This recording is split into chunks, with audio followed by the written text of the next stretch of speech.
मूल्यांकन 9 म्हणजे मंगळ आणि या मंगळाचं नाव ऐकलं की आपल्याला भीती वाटते.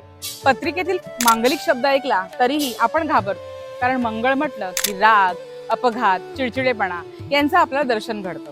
पण खरं सांगू का, हा मंगळ म्हणजे भीती नसून ही गती आहे.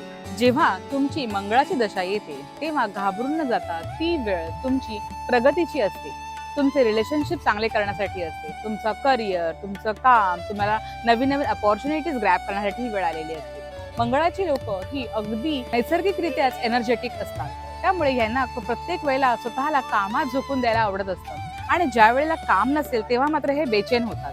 लहान मुलं जर 9 नंबरचे असतील तर ते तुम्हाला हायपर ऍक्टिव्ह दिसतात. त्यामुळे त्यांची एनर्जी सुद्धा आपण युटिलाइज करणं खूप गरजेचं आहे. मग अशा वेळेला लहान मुलांना विविध ऍक्टिव्हिटीज मध्ये आपण घालू शकतो. त्याचप्रमाणे जर आपण मोठ्या व्यक्तींचं बघायला गेलं आणि 9 नंबर असेल तर ही लोक सुद्धा एनर्जेटिक असतातच. मग यांनी काय करावं, तर अशा लोकांनी नवीन नवीन रिस्पॉन्सिबिलिटीज घ्यावी, नवीन एक्स्ट्राचा बिझनेस सुरू करावं. यांच्याकडून सहज शक्य होतात.